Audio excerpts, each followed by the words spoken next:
oral communication in context with a tutor tandem, Nova Dolor B. Pelayo from SDO Bago City and Alvin R. Lim from SDO Pampanga. 21st century literature from the Philippines and the world with a tutor tandem, Florence De Vera from SDO Angeles City and Jocelyn C. from SDO Quezon City. Creative writing with a tutor tandem, Kit A. Nadado from SDO Tarlac Province and Jericel E. Corpuz from SDO Isabela. And reading and writing skills with a tutor tandem, Jason A. Lechido, SDO Tagum, and Zen Margendive, SDO Agusan del Sur. Our senior high school tutors are high-caliber teachers from different divisions with one goal, ang maitulay ang pagkatuto sa gitna ng pandemya.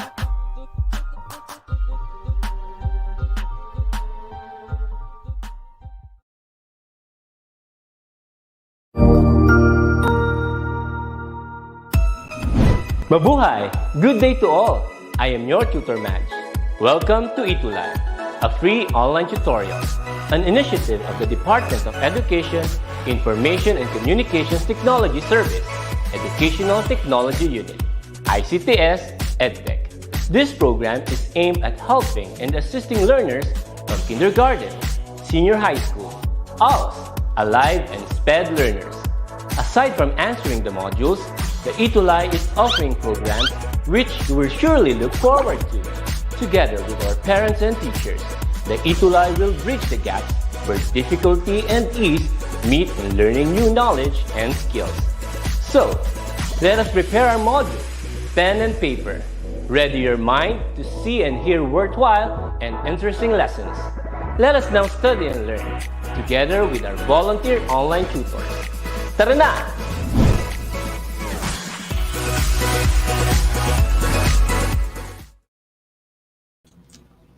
Okay, so Lily Walters once said that the success of your presentation or speech will be judged not by the knowledge you send, but with what the listeners receives. And in addition to that, to our student viewers, effective delivery of your speech means being able to say what you need to say in a manner that it is heard and acted upon. Oh, hello there, it's Tuesday. It's oral communication in context. I am Tutor Alvin, and I'll be your tutor for ETUlay today. So, okay, so let us have first our student viewers from the different parts of the Philippines. First, okay, we have here. Okay, so please comment your school, and of course your division. So yan. So good afternoon from Daniela to Ma'am Nova Dolor B. Pelayo. So we cannot have the beauty and poise of Ma'am Dolor today, the beauty and grace of Nova today, because she has a meeting, okay, with the program heads of ETUlay. But then, rest assured, she will be with us in the comment section. So good afternoon. Okay, to the students of CBS AA, Daniela from 11 STEM. So happy viewing to Jesse James Tureen and to his friends. So, and also I would like to greet good afternoon all my colleagues, the students from Santa Maria National High School in Macabebe at the division of Pampanga. Ayan, from San Mariano National High School, Maine, we have here Herschel Kate A. De Asis, okay, STEM 11. So, good afternoon to Sheila May Kabucos. And so, hello then to our master teacher from Santa Maria National High School, Ma'am Edna Datuwin, and to our head of the English department, Ma'am Mary Ann Oronce. So, good afternoon. Now, last time with Tutor Nova, we started talking about the principles of effective speech delivery. And what are the first two principles of effective speech delivery we discussed last week 6? These are, okay, yeah, keep commenting, okay, your name, your section, your school, and of course your division. So last time we talked about, yeah, that's right, articulation and modulation. So what's the difference between articulation and modulation? Yeah, that's correct. Mary May Johnson. Hello to you. So what is the difference between articulation and modulation?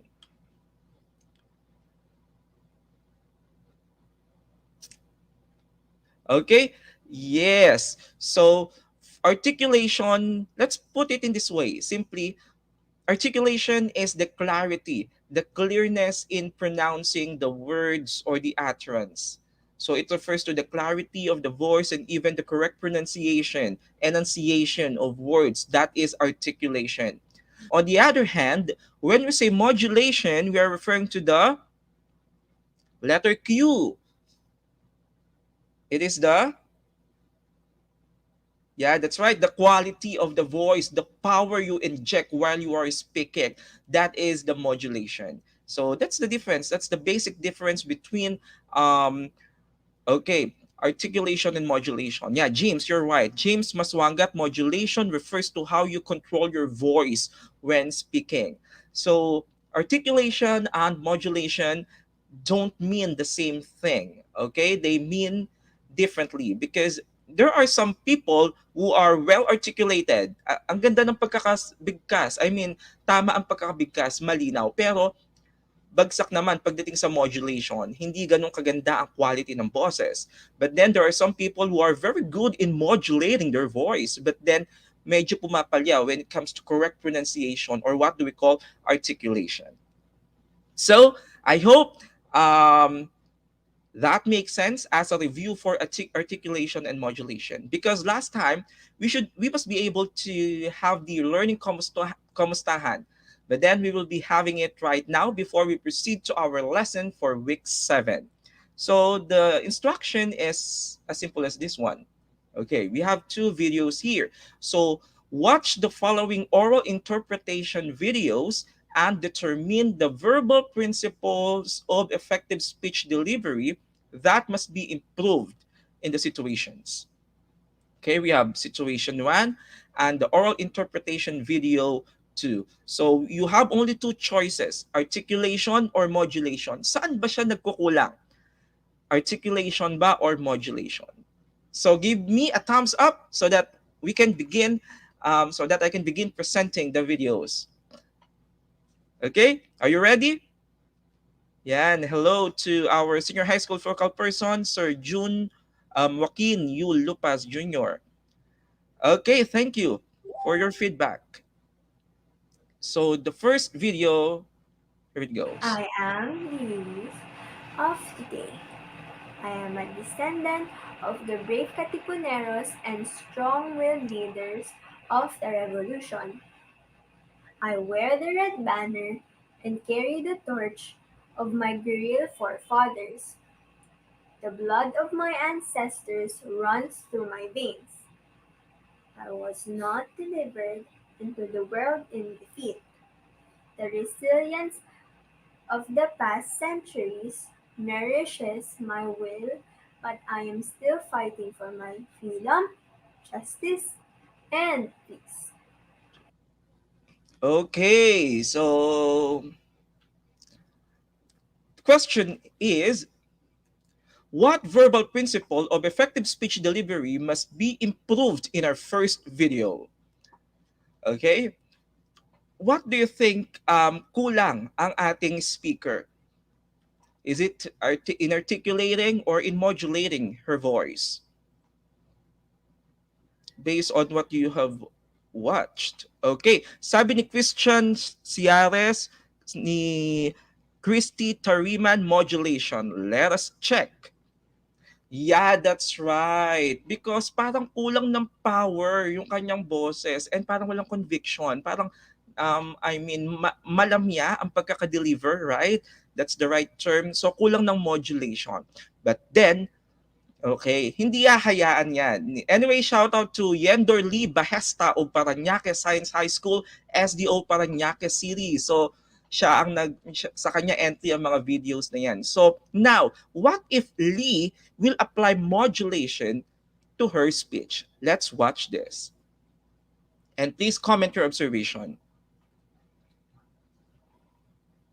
I am the youth of today. I am a descendant of the brave Katipuneros and the strong-willed leaders of the revolution. I wear the red banner and carry the torch of my guerrilla forefathers. The blood of my ancestors runs through my veins. I was not delivered into this world in defeat. The resilience of the past centuries nourishes my will. But I am still fighting for my freedom, justice, and peace. Okay, so palakpakan naman natin si Lee Bahesta of Parañaque Science High School for delivering a speech using a well-modulated voice. So, can you see the difference now? Okay, let's move on to the second video. Okay, let's watch this. I am the youth of today. I am free to do what I want without prejudice. I am free to say what I want without fear of incrimination. I've grown fond of TV shows, love teams, and teleseries, and even fight for them in social medias. If only my fellow youth can defend our land from domestic terrorist groups like how we defend Aldab and Pastillas Girl. If only we can protect our West Philippine Sea from foreign invaders like how we protect our love teams from rumors. Then I can say our forefathers' heroism is not in vain. Oh, what happened, Lee? Okay, so question is, what verbal principle of effective speech delivery must be improved in our second video? Ayan, ang bilis ng kamay ni Jezreel Esver Tumbaga. Sabi niya, articulation. Ayan, si Micaela, Chris, okay? And even Alia Kate Edriel, sabi niya, articulation. Okay, let's check. Talagang yeah, it's correct. Articulation. Why? Bakit nyo nasabi na the problem of Lee on that video is her articulation? Yeah, because of there's no clarity. The pausing, okay, is absent. Okay? Walang pausing, right? And even I mean the even mispronounced the word prejudice. Have you heard that? Sabi niya prejudice. So may problema sa articulation. Okay? Speaking too fast and there's no clarity. That's right, James. Okay, that's right, Mark Gabriel. So how about if Lee will apply articulation in her speech? Let's watch this last video of her. I am the youth of today. I am free to do what I want without prejudice. I am free to say what I want without fear of incrimination. I have grown fond of TV show, love team, and teleserye, and even fight over them in social media. If only my fellow youth can defend our land from domestic terrorist groups, like how we defend Aldab or Pastillas Girl. If only we can protect our West Philippine Sea from foreign invaders, like how we protect our love teams from rumors. Then I can say, our forefathers' heroism is not in vain. Oh, yan. So, mas naintindihan nyo ba? Okay, kumusta? How is the oral interpretation video of Lee for the second one? Okay? Yeah, it is clearer, it is more understandable. So that's right. So thank you to Nova from giving us insights about the difference of modulation and articulation. So okay, Yahoo. So we're done with articulation and modulation. So, but then let's recognize first our oral amazing student last week, and he is okay, okay, okay. Alan Mark R. De Jesus of Naga City Science High School from SDO Naga City, Camarines Sur. So Alan Mark is my my tutor mini me last week 5, but then um, he always actively participate in our session, but especially last week. So I hope, Alan Mark, you'll still be with us to the end, okay, of our ETUlay online tutorial session. Okay, congratulations, Alan Mark De Jesus. So, as a recap, so we're done with our lessons from week 1, 2, 3, 4, 5, and 6. So last week also we're done with the first two principles of effective speech delivery, which are articulation and modulation. Right now we'll be having the third principle of effective speech delivery. Okay? And these are the facial expressions, gestures, and movements. So correction, so we're now on the week 7, okay? Week 7. So for this session, our target is for our student, for you to identify the principles of effective speech delivery. The second one is to analyze the importance of facial expressions, gesture, and movements as principles to consider in delivering a speech. So, buckle up and ready yourself for a new learning experience, and let's get the ball rolling. So, our oral amazing students, have you ever experienced speaking before a huge crowd? Have you experienced that? And have you dreamt of becoming an effective speaker where your listeners are tuned in and persuaded of what you say? I'm pretty sure you have. Certainly, we all want to be the best speakers, but just like what was revealed to us in our last episode, so a lot of people struggle with the fear of public speaking. Ano nga kasing tawag doon kapag you have this fear of public speaking? Tignan natin kung natatandaan pa yung term na yon na na-introduce sa inyo last time. What do we call that fear? Okay, of public speaking. That is, okay, Giselle, that is glossophobia. So, a number of people in the world, nasabi ko na, struggle with the fear of public speaking or glossophobia. And for those people who have this fear of speaking in front of an audience, there are a lot of things that can trigger their feelings of discomfort and anxiety. That is why, despite one's aspiration to become an effective speaker, minsan no overshadow na tayo ng ating takot.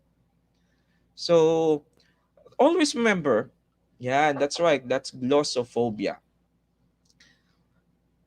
Actually, undoubtedly, there is no shortcut in becoming a good speaker. Remember, tandaan nyo to. Nobody becomes an effective speaker right away or with just a single delivery of a speech.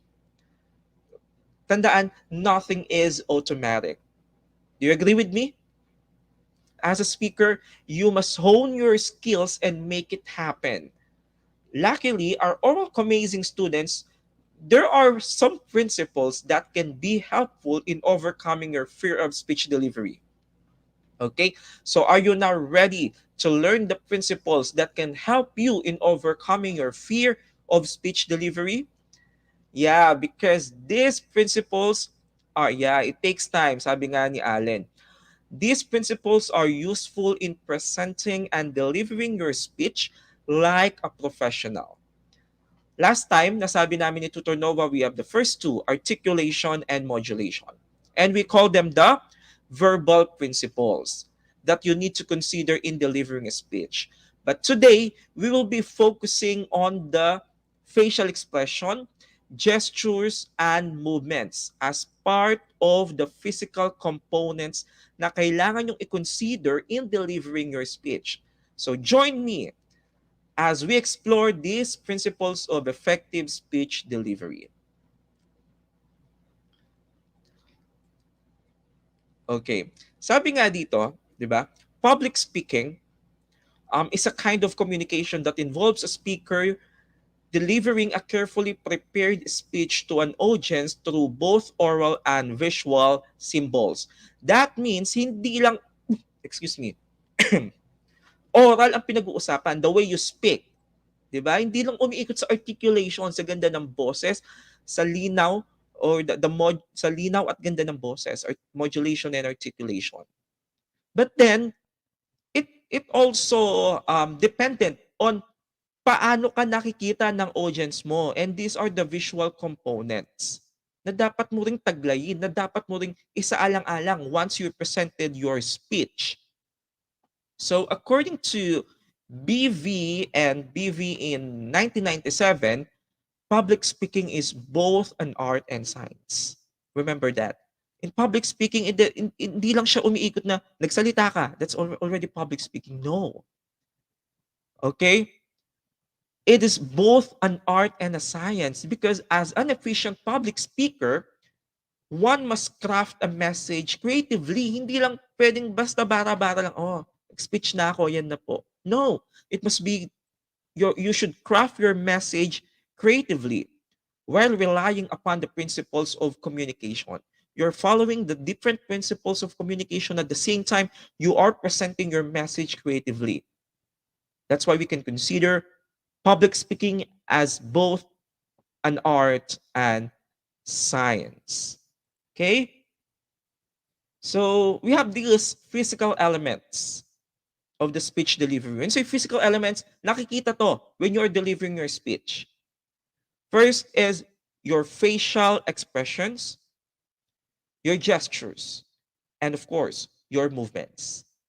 And join me, isa-isahin natin yan. What are the things you need to consider when you are presenting your the different expressions of your face in using hand gestures and your movement while you're on the stage? So let's begin first with the facial expression. So facial expressions are essential in setting the emotional tone for speech. So why facial expression is considered important when delivering a speech? Can I have your answer in the comment section? They communicate various types of emotions which reflect the speaker's mood and personality traits. Because on your facial expression, nakikita ang iyong emosyon na nandoon sa iyong speech. Okay? Sa iyong speech. And even your mood and even your personality trait. Yan, tama si Alan Mark. These draw the mood or the theme of the speech. Another answer, that's right. So why facial expression needed to to be considered on your speech, 'di ba? So it reflects your emotions and how you're feeling at the moment, sabi ni Micaela De Silo. That's right. Because through facial expression, your emotion, the mood, the tone, and even your personality. And also, it determines the speaker's sincerity and honesty while speaking. Because, example, I am happy today, sabi mo sa speech mo. Pero, naka-poker face ka, sabi mo, I am happy today. Oh, that means hindi sincere ang speaker. Hindi ka sincere, hindi ka honest sa sinasabi mo. Because, what um, the words reflect happiness, but then the way you say it, we call that the paralanguage, the how of saying something doesn't match, okay, to the way you say it. So example, I am happy to see you. Okay? So paniniwalaan ka that masaya ka talaga na nakita mo siya dahil may kasamang smile. Dumapasok doon ang facial expression. So let me read this by Chrysaline Alday Cueto. Our facial expressions send messages that are just as important as the content itself. Tama. The content should match your facial expression upang mailabas natin ang emotion ng ating speech. So, a speaker may smile to communicate friendliness, openness, and confidence. But also remember, every person has a different smile. In fact, all of us have more than one smile, di ba? Okay, so example, I'm going to show, when I'm speaking, when the tone, the mood is somewhat friendly, so open and confident, I'm smiling when I speak. Okay. So because smile radiates positive vibes during any speech presentation. Okay. Pwede bang mag-comment ng picture sa live session? Pwede ba? Or kung hindi, paano ba ang smile sa ating emoji? Paano ba ang happy? Okay? Sa ating mga emoticons. Sige nga. Kung hindi kayo makapag-show ng smile, pero I don't know kung pwedeng mag-send ng picture na naka-smile sa ating comment section, much better. Ayan. So si Giselle dinaan na lang sa mga mga dito sa mga emoticons. Ayan. So yan. So I'll imagine ko na lang na kayo yan na naka-smile while listening to me. So aside from smiling, you may also grin, di ba? To express joy. And even, okay, so frown to express sadness, and widen one's eye to show excitement, and many more. So how about you, our dearest oral amazing students? Will you share your different facial expressions? Umpisahan natin sa showing your smiling faces. Katulad ng mga to. Ayan. So shout out to my students. Okay? In Santa Maria National High School for contributing this photo of yours. Excuse me. Sige nga, can I see your smiling faces?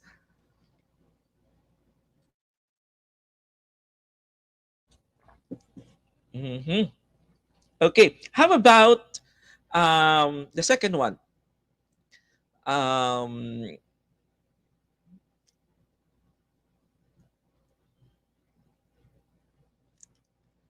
how about sadness? Patingin na sad face. Ayan, mga best actress. How about sadness? Hmm. So hindi pwede yung picture no sa ating comment section. Next is how about a blank face to show seriousness or somewhat na poker face ang datingan. Tignan nga kung mahanap nyo yun sa ating mga emoji. Ayan, just like these ones. Sino kayo dyan, sabi nila? Fierce kung fierce. Mm-hmm.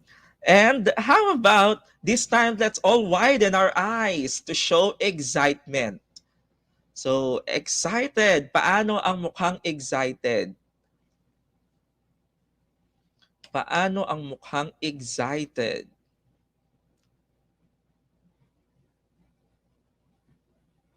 Mm-hmm. Yan. Kamukha ng mga to. Ayan. Excited yarn, sabi nila. Okay. Yan. Thank you. Thank you very much, Daniela, Mark. We have Jermaine, Marvin, and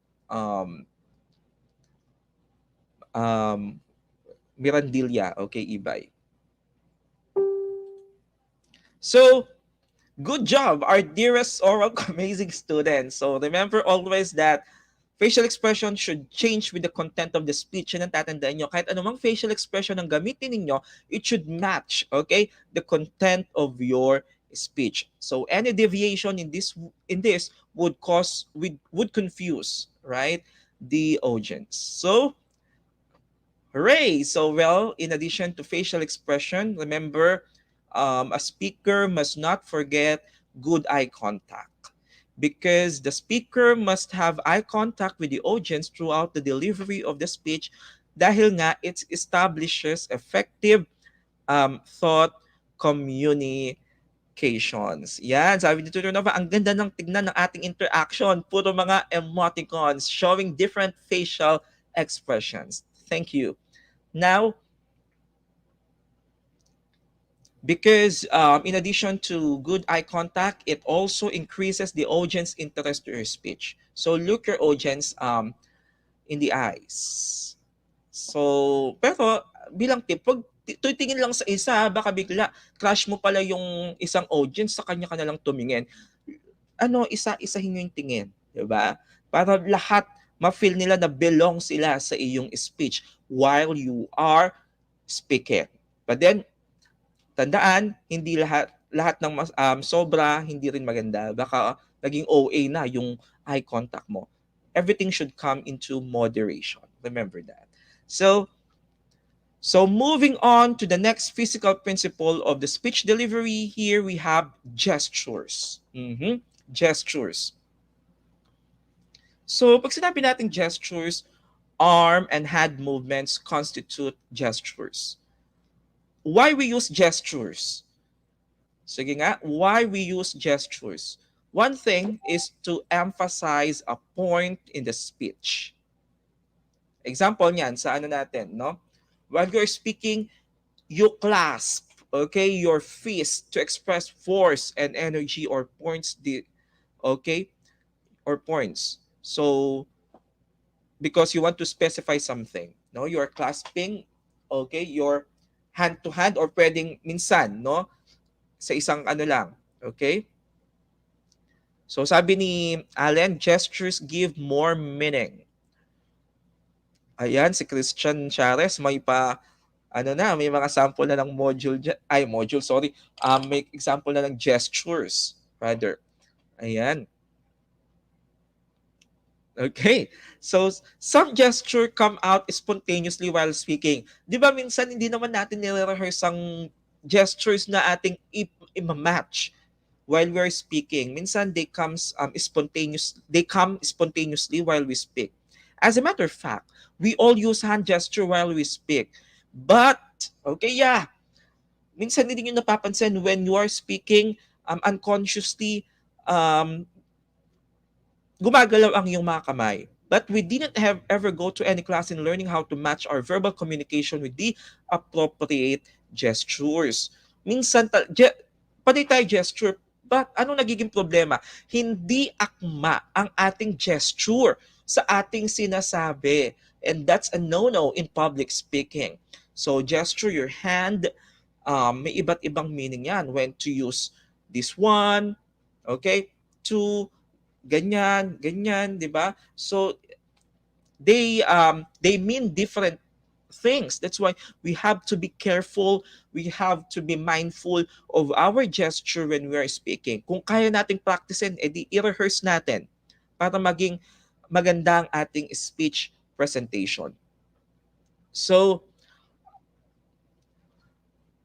our gesture became part of our speech delivery as a result of observation and natural movement. Sabi ko nga sa inyo, maging cautious and learn how to match the content of your speech with only the appropriate gestures. Ayan, hand gestures, sabi ni Rafael Faye Ibay Nota, our student, hand gestures are being used when explaining something. Yeah, that's right. So ito, iba't ibang mga gestures. Ayan. Yung pinakasikat na gesture, di ba? Oh.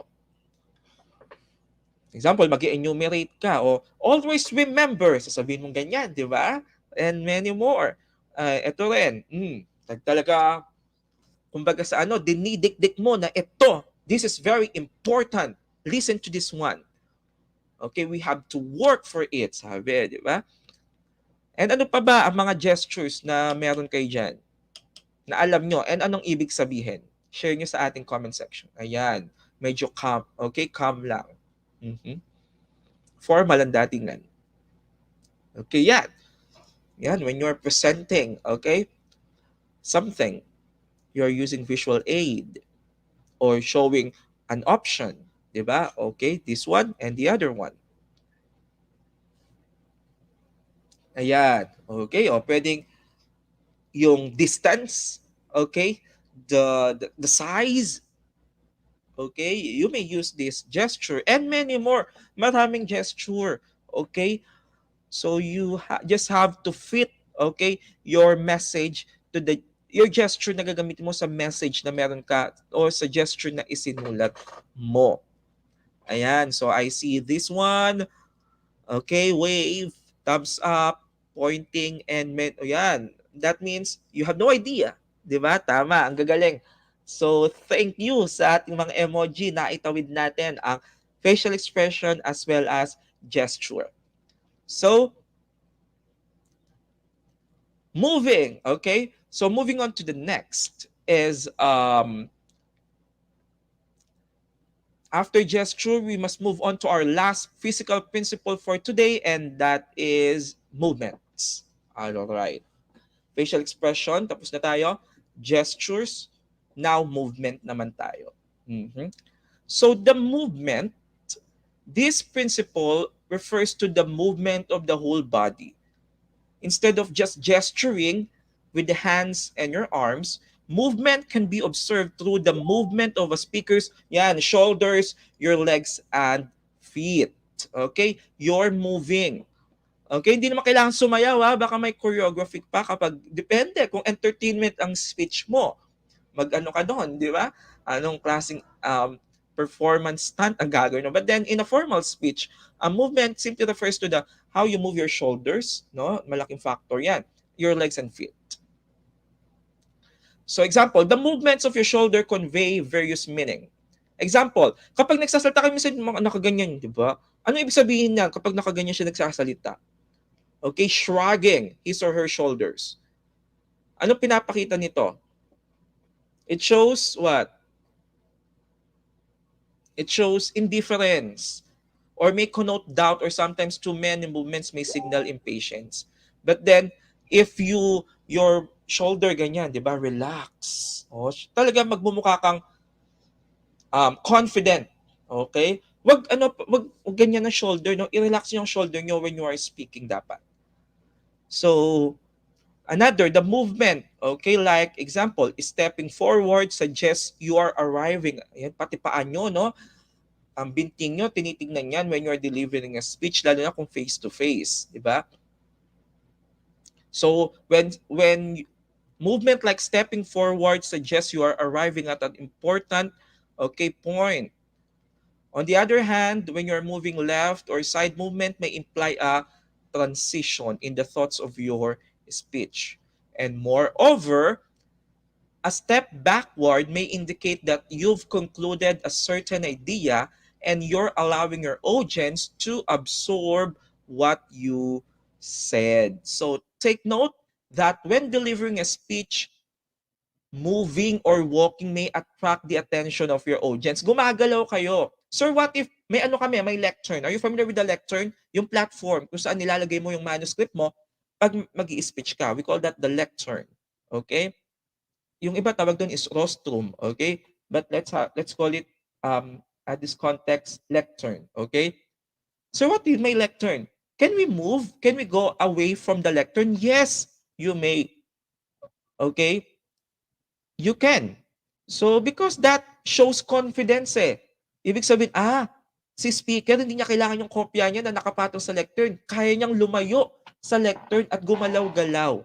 Okay? To show mastery, confidence of the speech. Halimbawa, I'll be giving you an example. Teaching face-to-face. When I'm teaching, when I'm lecturing, discussing a lesson, I do not stay sa harap lang. When I'm discussing, napakalikot kong teacher. Okay? Pupunta sa gitna, sa likod. Habang nagtuturo, nagsasalita, iniikot ko yung classroom. Why?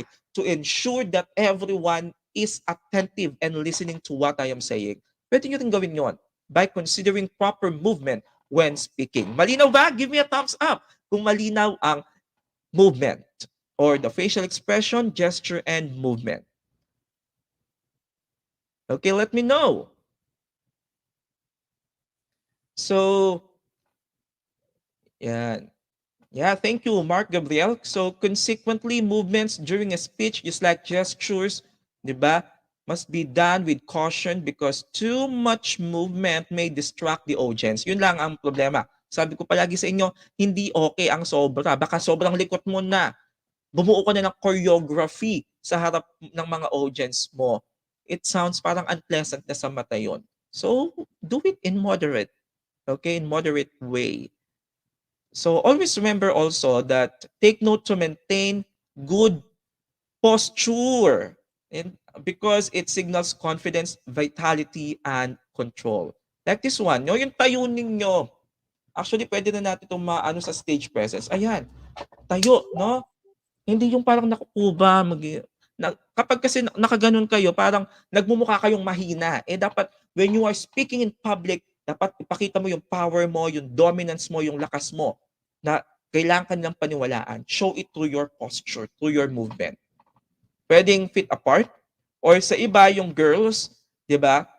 The ladies can 1 foot forward. Ayan, pwede rin naman na ganyan. O parang nasa ano lang tayo, parang nasa beauty pageant lang, 'di ba? Basta you look I mean is you look formal, you look decent. Okay? Hindi kayo nagmumukhang mahina sa harap ng public because remember public speaking, you are sharing something to the public. That's why you need to show dominance and power when you are dealing with these people. So, now that we have finished, okay, discussing the physical principles of facial expression, 'di ba? Gestures and movements. So, nakita ko ang inyong mga thumbs up, maliwanag na. Tapos na tayo sa articulation, second, modulation, pangatlo, facial expression, gesture, and movements. Para sa ating week 8 next week, dalawa pang principles. So, hold on. So now, since we're done with these principles of effective speech delivery, facial expression, gestures, and movement, let's have our learning kumustahan. So, kumusta? Let me check if naiintindihan nyo ba talaga ang the principles, the physical elements, just like facial expression, gesture, and movements. So, paano to? Watch the following speeches and determine the physical principle that must be improved in each speech delivery. Parang kamukha nung learning kumustahan natin kanina sa week 6. So titingnan nyo lang saan nagkulang ang ating speaker. Okay? So these videos are presented or prepared by Samantha Kate D. Salenga of SDO Parañaque City. So let's check now. Watch and determine nyo anong problema dito. Facial expression ba, ang gesture niya ba, or movement? Or pwedeng combination. Let's check. Women empowerment has been part of many discussions of different ages. But have you ever thought of the presence of gender equality in our environment? How about the stereotypes that we have imposed in our community? Gender equality does not refer to women only, but it concerns all the individuals present in our society.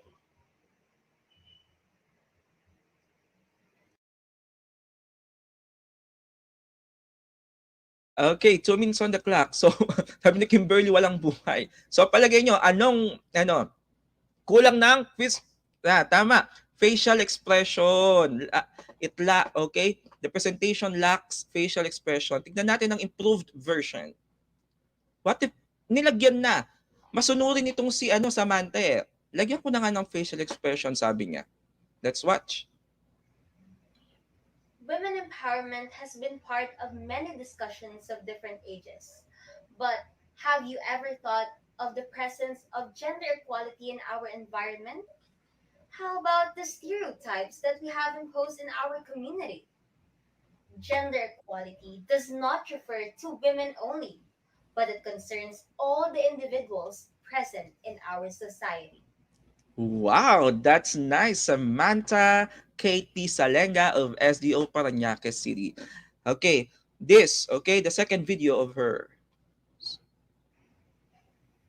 Let's We watch. are catalysts of a better tomorrow that we can look forward to. We should start making decisions and taking steps to a brighter future for everyone. Let us all try to achieve a society where everyone can be themselves and that gender won't be a reason to have any form of oppression. Yan. While watching, may mga nagko-comment na kulang na movements, gesture, and movements. Let's check. And I bet you're right. It is, yeah, lack of movement and gestures. And sa sobrang masunurin ni Samantha, eto na raw ang version niya na may movement and hand gestures. Let's watch this.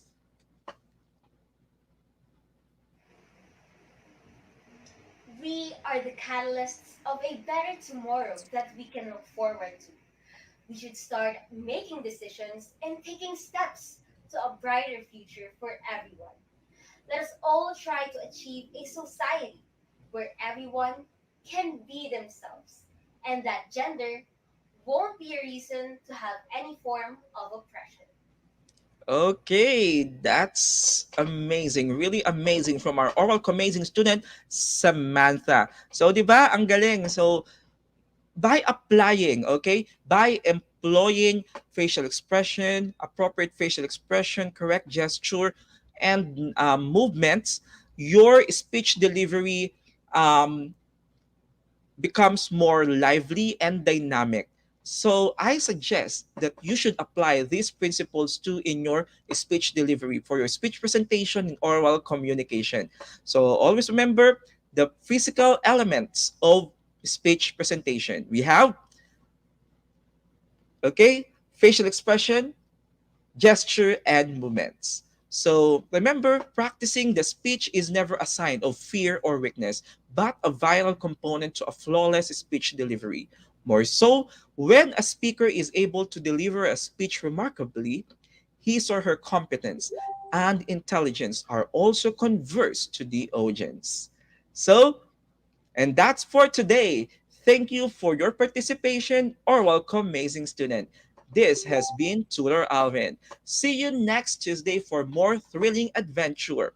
Always remember to be the best in oral communication in context. But before that, okay, presentation please. Okay, so let us greet, of course, our Cebuano ETUlay student viewers and to all the Cebuano out there.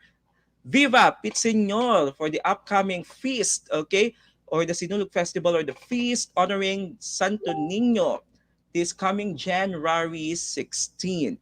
So, okay. So see you next time, oral amazing students. Goodbye.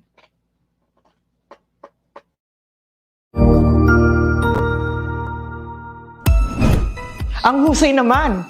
Natapos mo ang iyong tutorial session kasama ang iyong mahusay na ETUlay tutor. May bago ka bang natutuhan? I-share na yan gamit ang hashtag #ETUlayLevelUp.